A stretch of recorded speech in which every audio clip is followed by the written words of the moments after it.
Evangelización Activa, en su afán de acercar la buena nueva del Evangelio a todas las personas, presenta su colección de temas, desde la Palabra de Dios.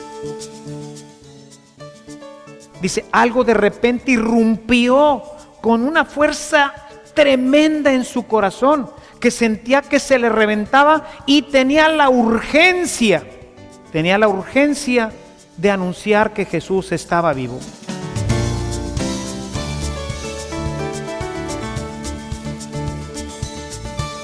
Este servicio te llega gracias a la aportación económica de nuestros suscriptores. Ayúdanos tú también a mantener este servicio activo. Participa con tu donativo y sigue escuchando estas enseñanzas.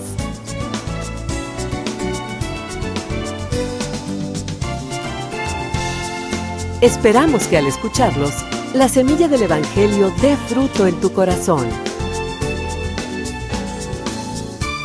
Con ustedes, el Padre Ernesto María Caro.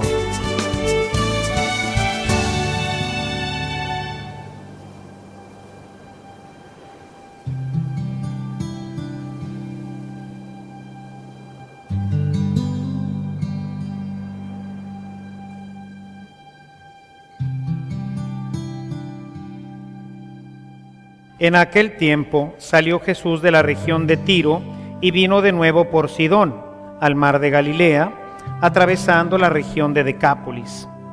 Le llevaron entonces a un hombre sordo y tartamudo y le suplicaban que le impusiera las manos. Él lo apartó a un lado de la gente, le metió los dedos en los oídos y le tocó la lengua con saliva. Después, mirando al cielo, suspiró y le dijo: Efetá, que quiere decir, ábrete. Al momento se le abrieron los oídos, se le soltó la traba de la lengua y empezó a hablar sin dificultad. Él les mandó que no lo dijeran a nadie, pero cuanto más se los mandaba, ellos con más insistencia lo proclamaban. Y todos estaban asombrados y decían: ¡qué bien lo hace todo! Hace oír a los sordos y hablar a los mudos.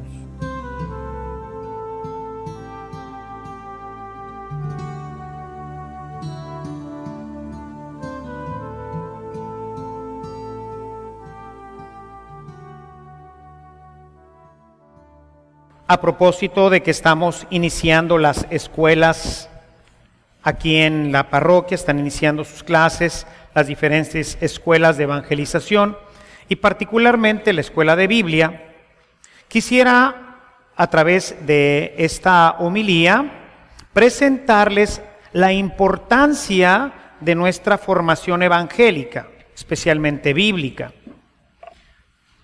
Vamos a analizar, vamos a hacer una pequeña exégesis, se llama un análisis profundo de esta perícopa, se llama perícopa a una porción de la Sagrada Escritura que nos refiere un pasaje concreto. En este caso, la perícopa que nos ocupa es una perícopa que cuando nosotros la leemos así, como la leímos ahorita, superficialmente, seguramente que ustedes dirán, bueno, pues aquí se nos está hablando de una curación de un enfermo. Curación que traería pues la propagación del mensaje. Al final de la perícopa, al final del pasaje, nos dice cómo la gente pues hablaba de la curación que había tenido este enfermo. Y bueno, pues ese es el sentido superficial, el sentido, podríamos decir, histórico, que ya en sí contiene un mensaje importante. Los prodigios de Jesús, pues hay que anunciarlos a los demás. No nos podemos quedar, cuando nosotros vemos un gran prodigio, naturalmente queremos comentarlo, ¿no? Sin embargo, este no es el sentido profundo de esta perícopa.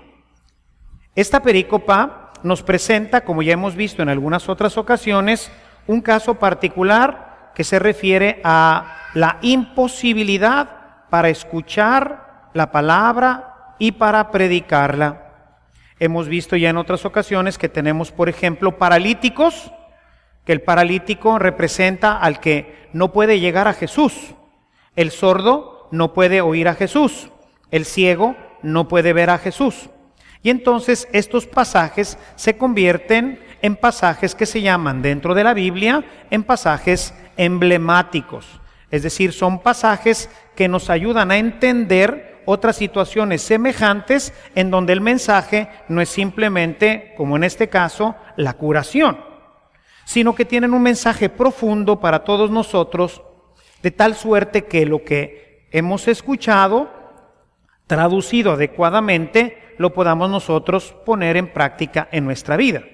Porque si no, se quedaría en un hecho histórico. Es el hecho de un hombre que fue sanado por Jesús. Bueno, pues gloria a Dios, ¿verdad? Qué bueno que este hombre que no podía oír y que no podía hablar, pues finalmente pues recupera el habla. Pero ¿y a nosotros qué? ¿Dónde está el mensaje profundo para mí, para mi vida? Porque la Biblia, hermanos, tiene que ser algo para mi vida. Es un mensaje para mí, para mi vida, para mi casa, para este tiempo actual en el que yo estoy viviendo. Entonces quisiera que por favor abrieran sus Biblias en este pasaje, Marcos 7, capítulo 7, el verso 31, que acabamos de leer hoy en el Evangelio de este día.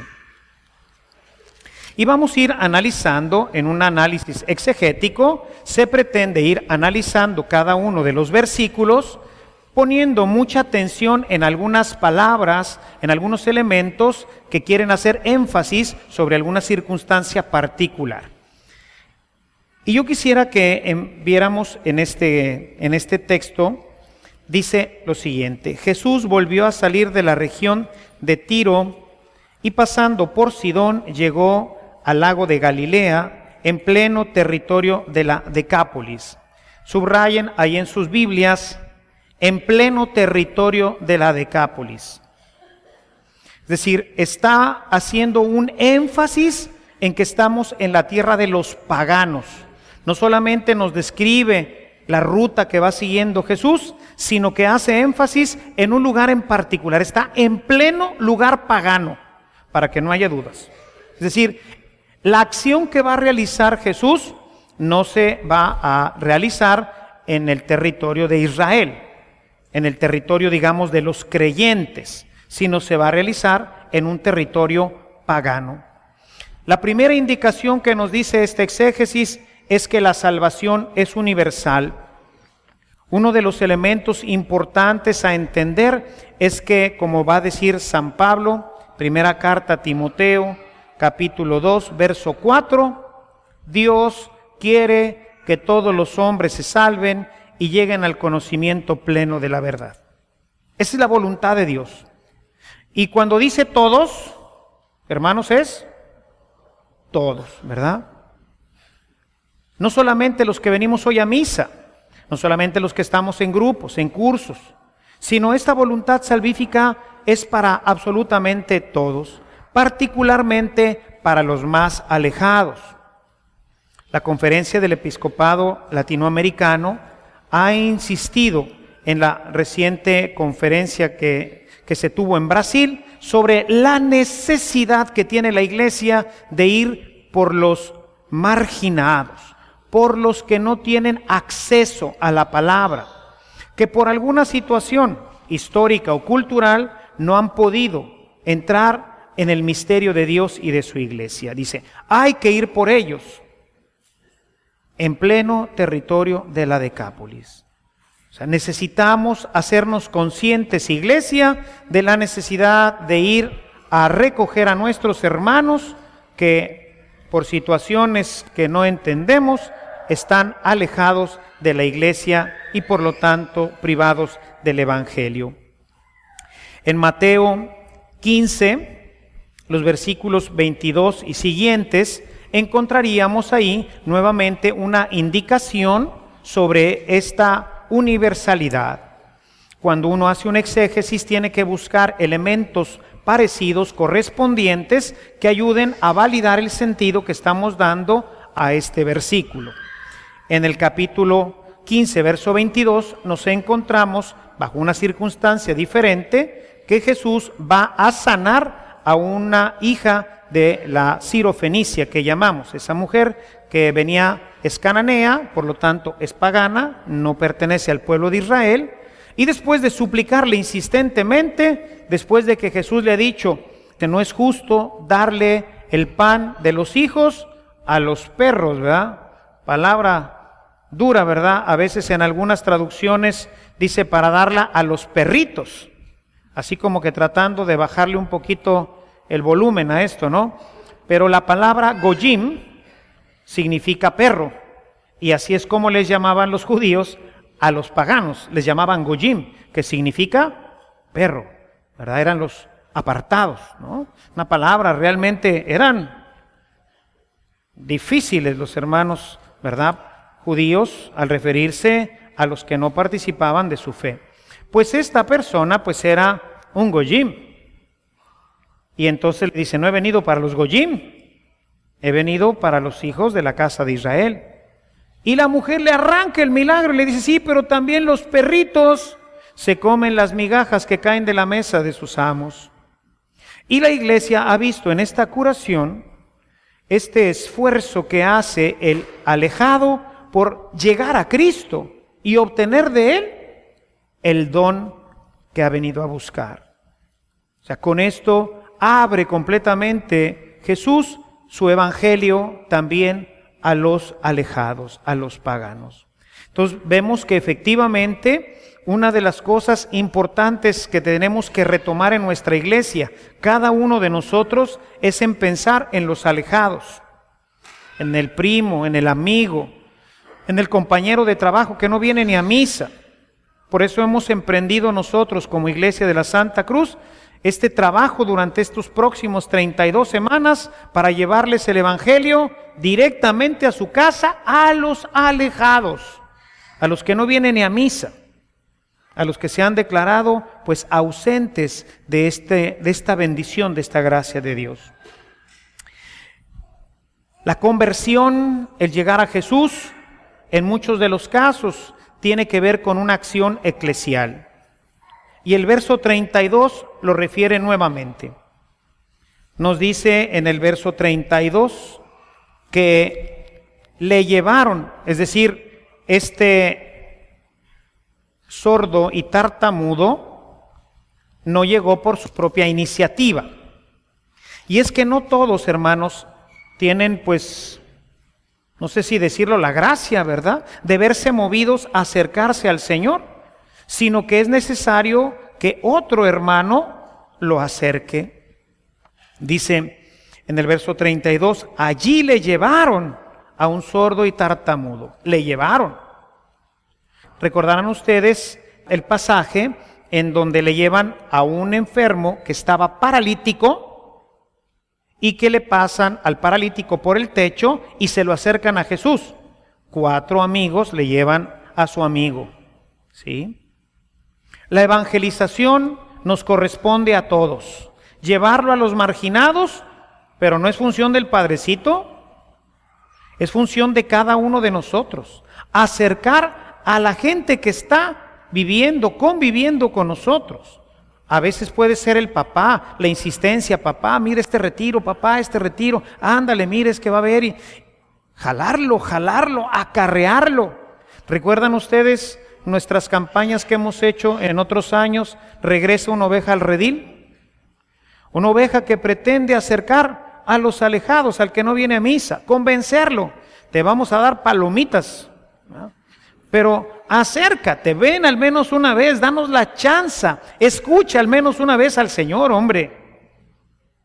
Y hacíamos una campaña que duraba un mes, tratando de invitar a algún amigo, un hermano, compañero de trabajo, e invitarlo para que viniera a participar con nosotros en la celebración. O sea, es una acción eclesial. La conversión de nuestro pueblo te requiere a ti. No se puede hacer sola, requiere que nosotros acerquemos a los demás. Si vemos en otros procesos semejantes, veríamos en Juan, capítulo 1, los versículos 40 y 43, vamos a ver el ejemplo de 2 grandes acarreadores. Uno de ellos es Andrés. Andrés que encuentra a Jesús y después va y se lo presenta a su hermano Pedro. hemos encontrado al Mesías. Y ven para acá, y lo lleva. El siguiente caso es el de Felipe. Y todavía Felipe se lo presenta a Natanael, y Natanael está bien rejego, ¿verdad?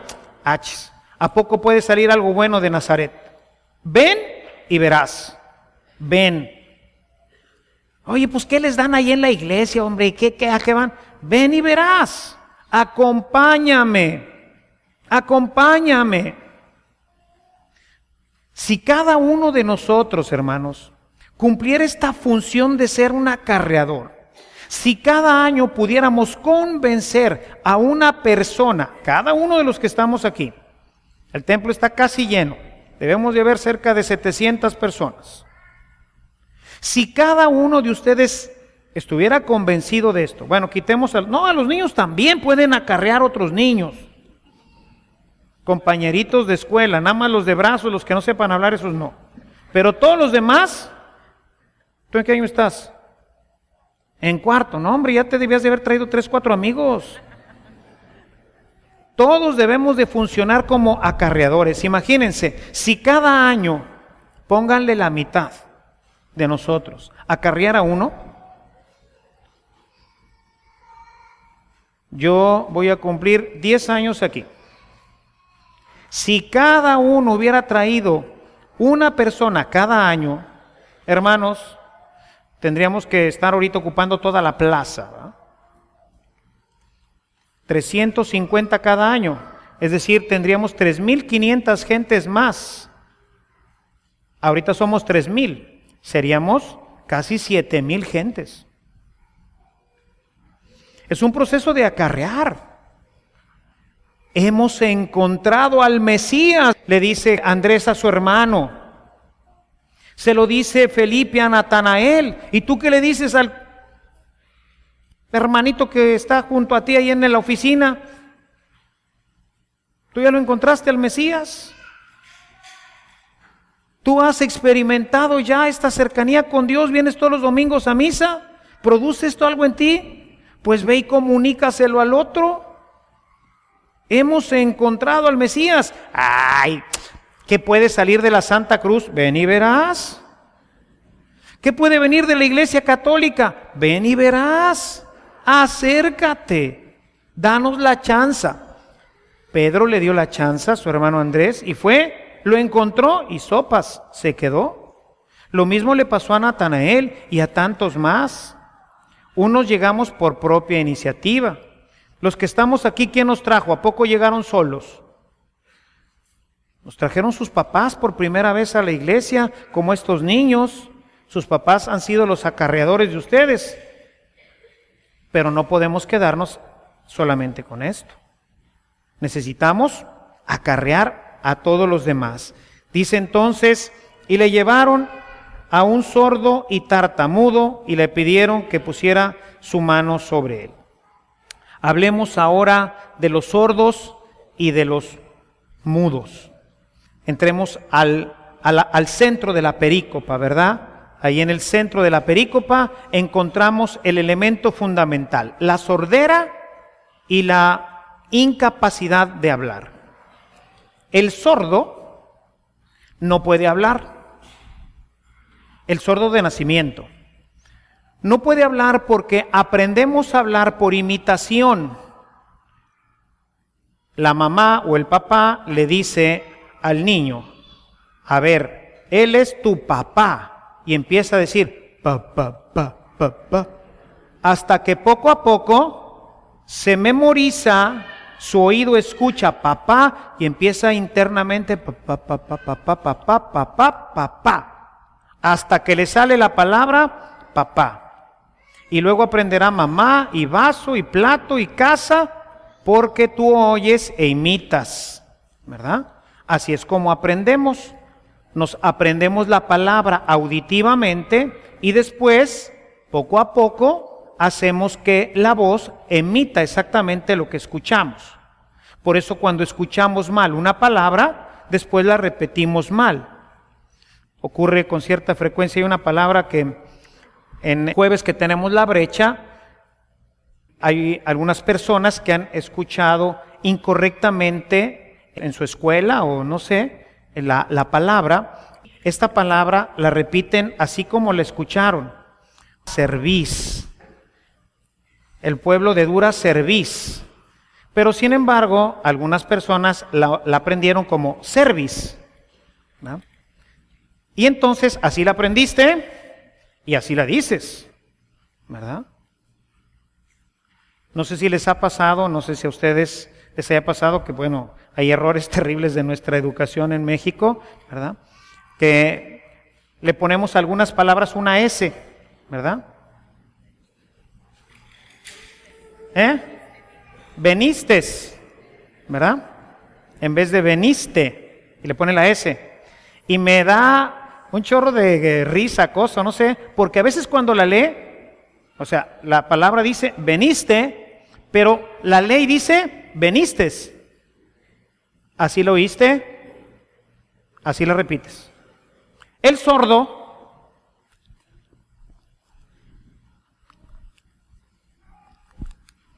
no oye nada. ¿Qué repite? Y sí tiene cuerdas vocales, sí tendría la capacidad, por eso son tartamudos.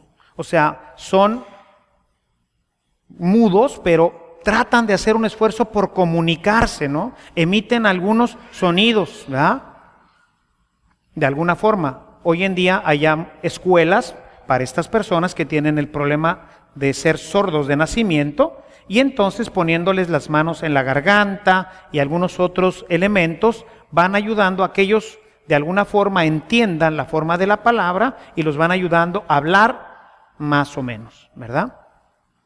Muy bien, este es el centro del tema. La incapacidad aquí no es como en el paralítico que no puede ir a Jesús. Aquí la incapacidad es que esta persona no puede oír a Jesús. Esta persona, ¿cómo se podría haber enterado de que Jesús le podría ayudar? No se podría haber enterado. Tiene una incapacidad que en este caso es auditiva. Dice San Pablo en su carta a los Romanos en el capítulo 10 que el evangelio entra por el oído, ¿sí? Por la predicación.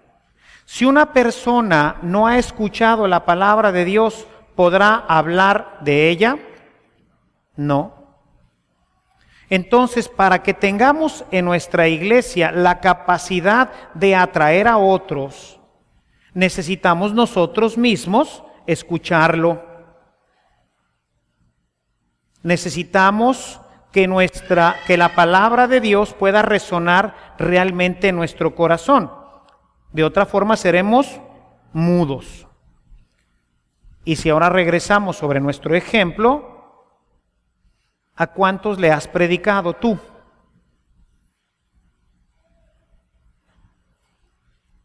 A lo mejor tú eres, aún viniendo a misa, a lo mejor eres un tartamudo. Medio hablas de Dios, pero ¿a cuántos le predicas? ¿Cuánta gente a través de ti escucha la palabra de Dios? Y entonces esto pues nos llevaría a concluir que no oyes, que no escuchas a Dios. ¿Y por qué no escuchamos a Dios? No escuchamos a Dios porque el demonio va a poner una serie de barreras que van a estar impidiendo que tú puedas escuchar. Una persona que no escucha a Dios es una persona que tiene muchas posibilidades de perderse o de echar a perder su vida, porque no va a acomodar su vida a la palabra de Dios, y no la va a acomodar porque ni siquiera la conoce, porque no se hace vida en él. En el capítulo 9, verso 32 de Mateo, vemos también en este texto la sanidad de un mudo, también de un sordomudo. Capítulo 9, en el verso 32,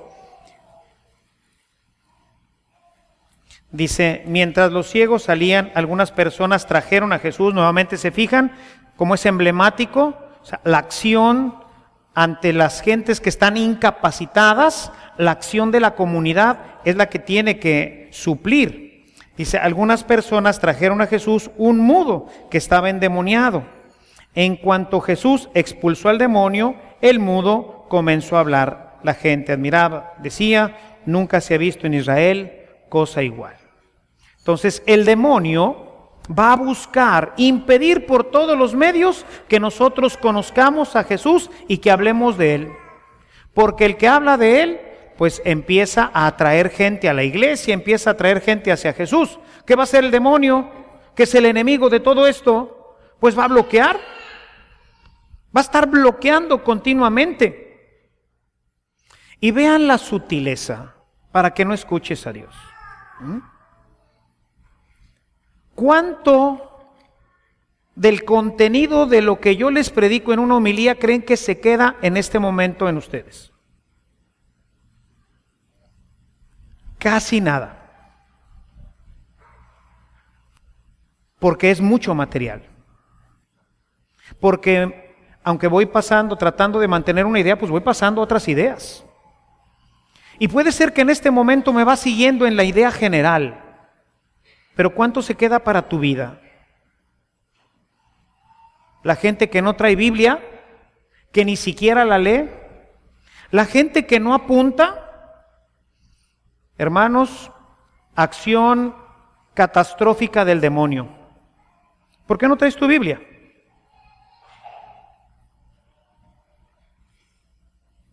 Acción del demonio. ¿Para qué traes la Biblia? ¿Para qué traigo la Biblia? ¿Acaso la necesito? No, vengo a oír al Padre. Pero, ¿se trata de oír al Padre o se trata de convertirnos? ¿Se trata de que todo lo que estamos diciendo quede en nuestro corazón o se lo lleve otra vez el río? ¿De qué se trata? ¿De venir a sentarme aquí y a cumplir con un precepto dominical? ¿O verdaderamente a escuchar la palabra de Dios y que la palabra de Dios pueda tocar mi corazón para que desde ahí se abra a la evangelización? Por eso no predicamos, hermanos. Porque no traemos ni nuestras Biblias a la misa. No tomamos una notita pequeñita que me sirva después para poderla reflexionar. Una acción del demonio. Bloqueando, ¿verdad? Voy a ir a un retiro, no, ¿para qué? Si yo estoy muy bien. Me invitan a una clase, no, ¿para qué? Yo ya lo conozco todo.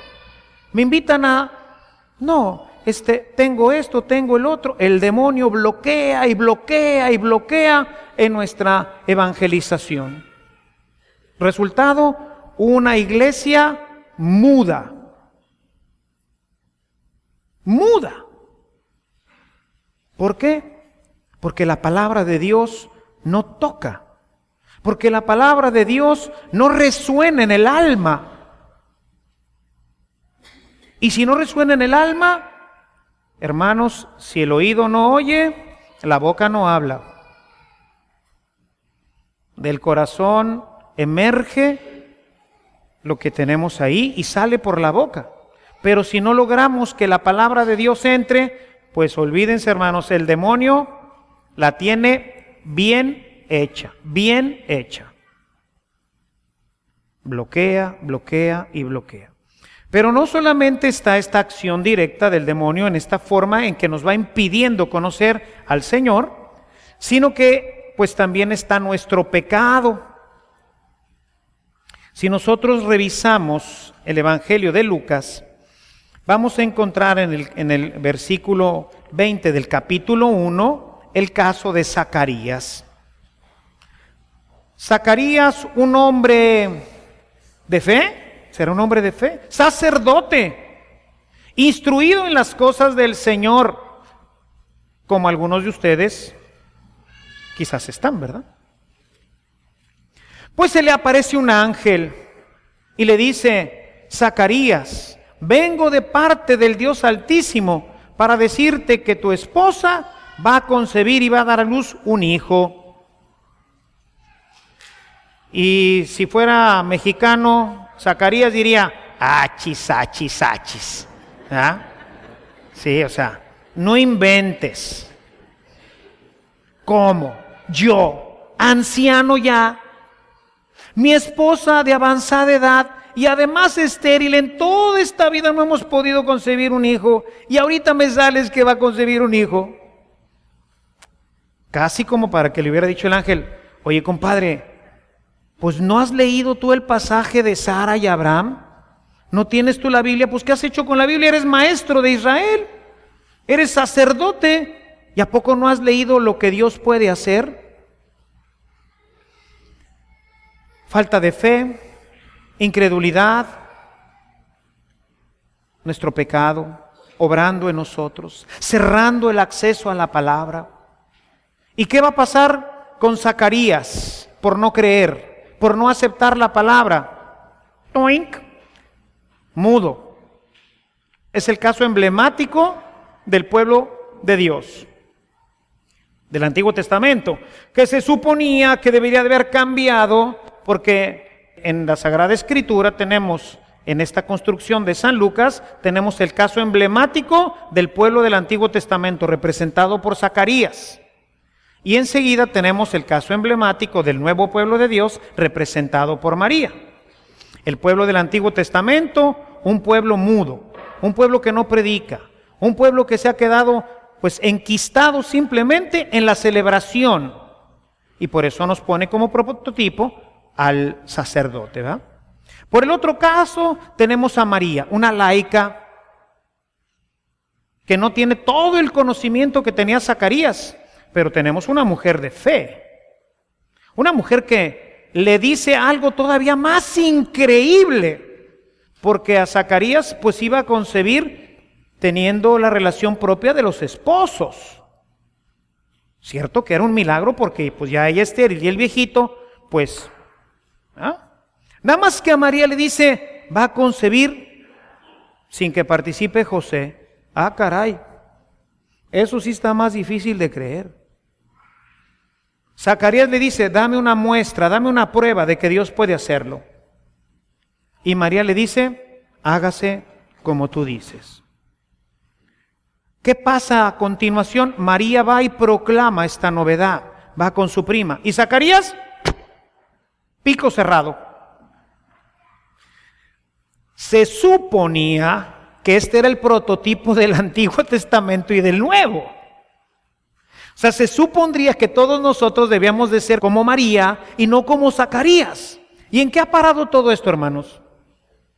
En que nuevamente el pueblo de Dios es un pueblo, voy a usar una expresión, zacariástico. Un pueblo que duda, ay, ¿a poco Dios puede hacer esto? Ay, esto no es cierto. Ay, ¿a poco se cruzaron el Mar Rojo? Ay, no es cierto. ¿A poco se resucitó? Ay, ¿a poco? Ay, ¿a poco? Ay, ¿a poco? Y entonces, ¿qué pasó con el pueblo de Dios? Igual que Zacarías, mudo. Eso sí, bien centrado en el culto. Hay que venir a misa. ¿Y predicas? No. ¿Hablas de Dios en tu casa? No. ¿Y en tu empresa? No.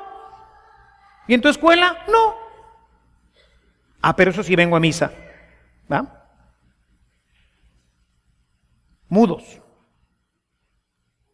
Mudos. ¿Por qué? Por la falta de fe. Por no creerle al Señor, por nuestro pecado. Cierra, obstaculiza que la palabra de Dios toque nuestro corazón y desde ahí nos convirtamos en un pueblo predicador. Deberíamos de ser un pueblo predicador como María. Deberíamos de estarle anunciando a la prima y al hermano y a todo mundo las maravillas de Dios. Y sin embargo, como Zacarías, mudos. En el mejor de los casos, como lo presenta hoy el Evangelio, tartamudos. ¿No? Pues si algo decimos en la casa, pues platicamos el catecismo, pero no llegamos a tocar profundamente el corazón. ¿Por qué? Por falta de fe, incredulidad. Porque dudamos de la fuerza y del poder de Dios en nosotros. Porque dudamos de su palabra. Y eso bloquea el que nosotros podamos conocer al Señor.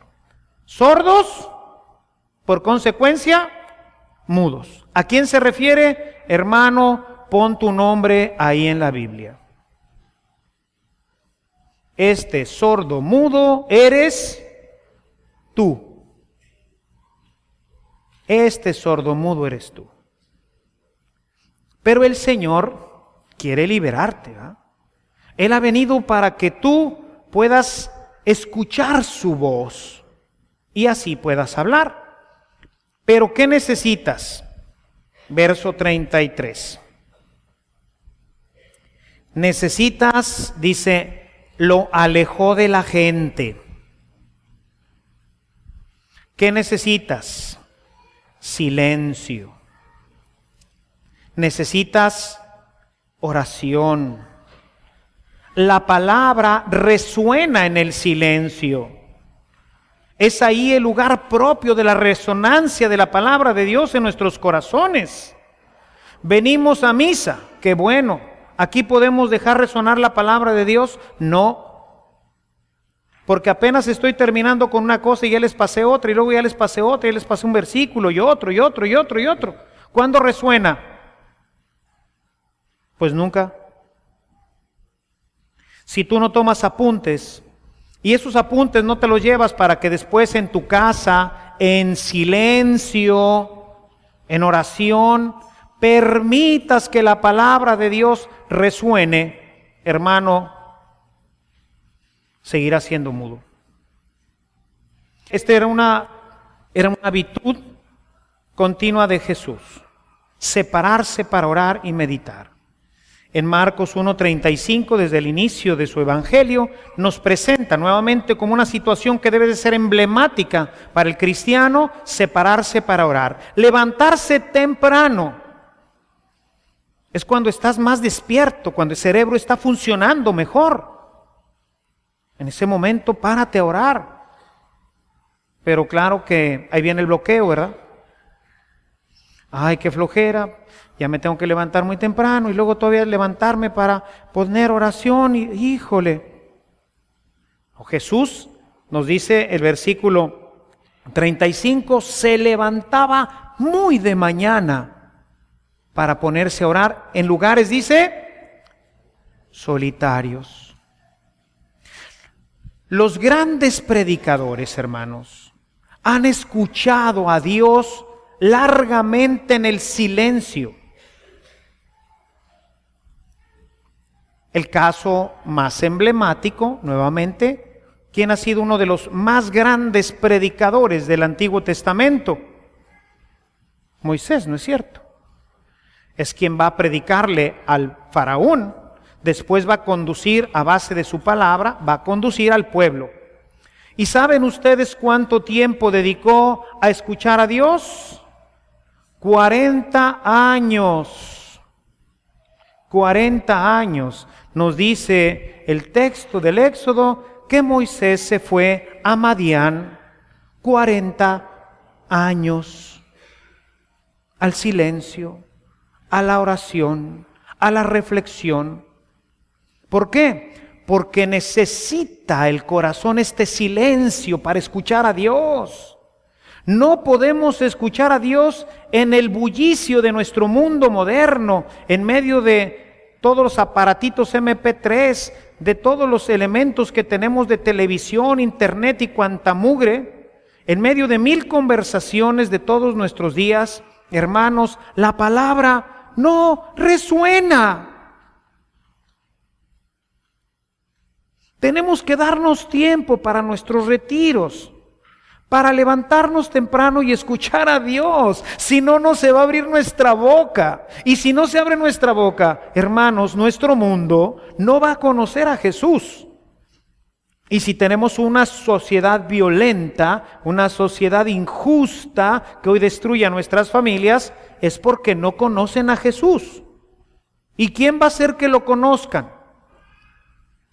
Pues los que pueden hablar. Porque como decíamos de Romanos 10, pues entra por la predicación. ¿Y quién les va a predicar si tú no vas? Dice San Pablo. Pues nadie. Entonces cada uno de nosotros necesita ir forzosamente buscando ese espacio de silencio para que resuene en nuestro corazón. Jesús, que es Dios, que es la palabra, pero que buscó en todo ser nuestro modelo, antes de empezar su predicación, se fue 40 días al desierto.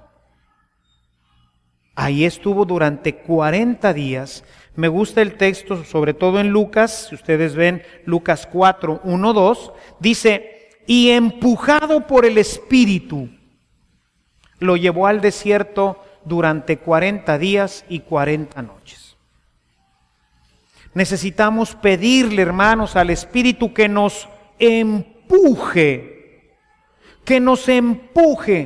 al silencio, que nos empuje a la reflexión, que no pongamos barras, porque si no resuena, hermanos, no jala. Por eso Jesús lo apartó.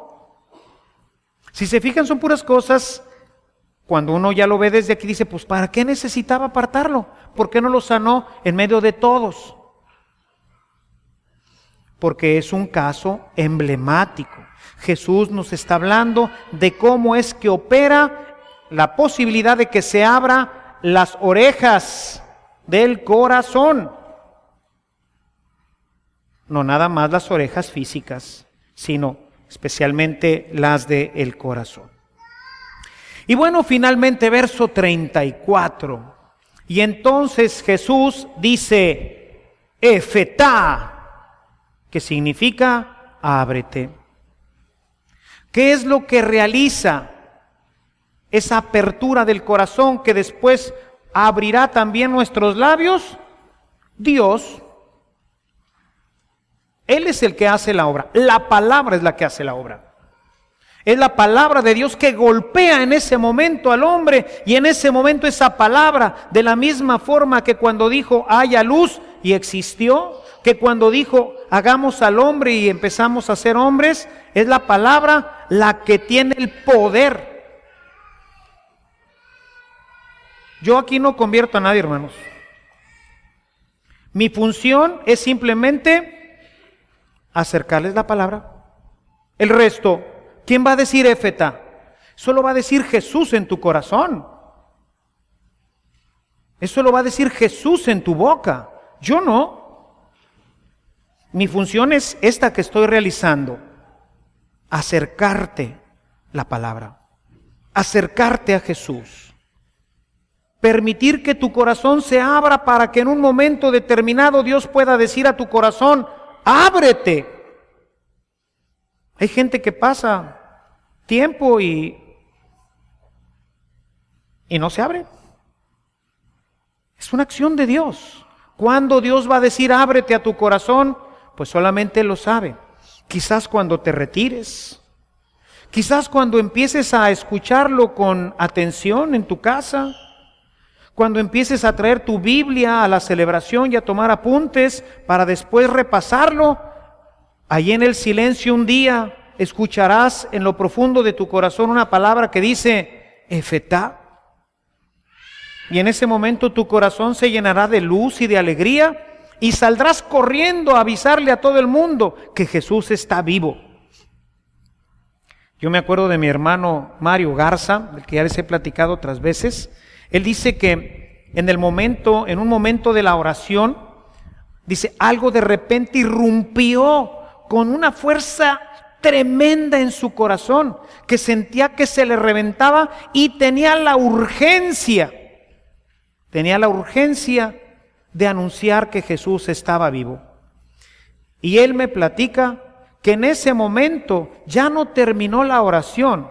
Él se levantó en ese momento y se salió corriendo como un loco de aquella calle, y dice, porque ellos estaban orando ahí por Hidalgo, por la calle Hidalgo, cerca de Juárez, y en ese momento se levantó y dice, me vine corriendo hasta mi casa, gritando por todo Constitución. En ese tiempo Constitución no tenía el tráfico que hoy tiene, ¿verdad? Si no, ya no estaría Mario aquí con nosotros. Se fue corriendo, grita y grita y grita, Jesús está vivo, Jesús está vivo. Como loco, corre y corre y corre hasta las Mitras, gritando. Dice, lo único que quería gritar era, Jesús está vivo. En ese momento de oración, en ese momento Dios tocó su alma y le dijo, Efetá. Se abrió su corazón e inmediatamente se le desató la lengua.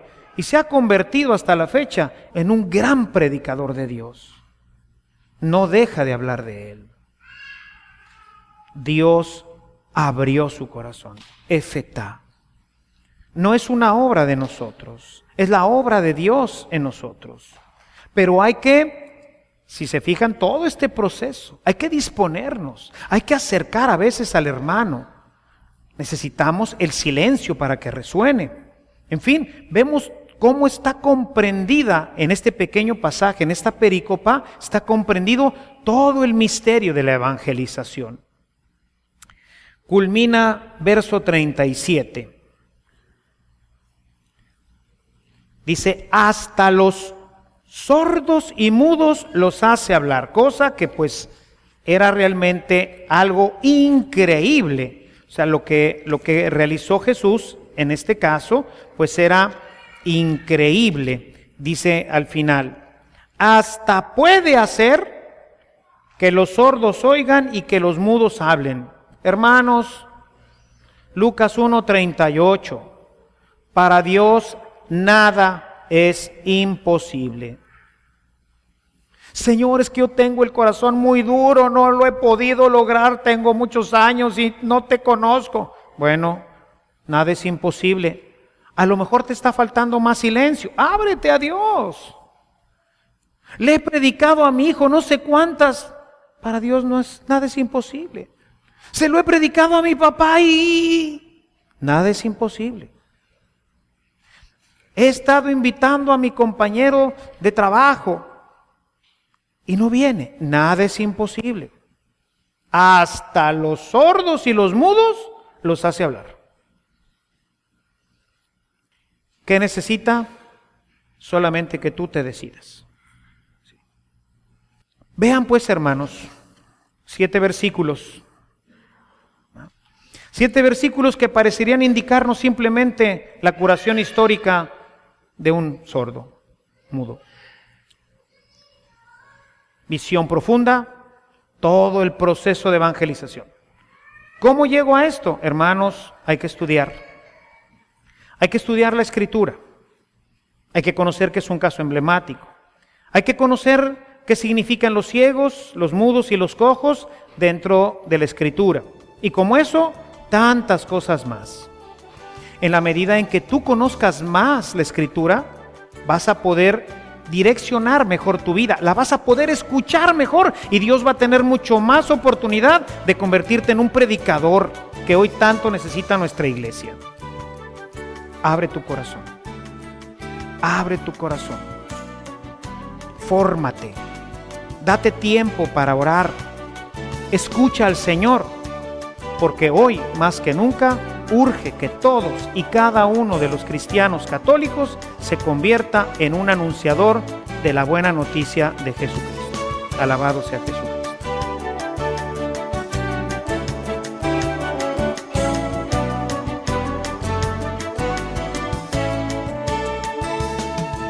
Si esta reflexión ha sido de utilidad para su vida espiritual, le invitamos a visitar nuestra página en internet www.evangelizacion.org.mx, en donde encontrará otros temas que seguramente continuarán produciendo fruto en usted.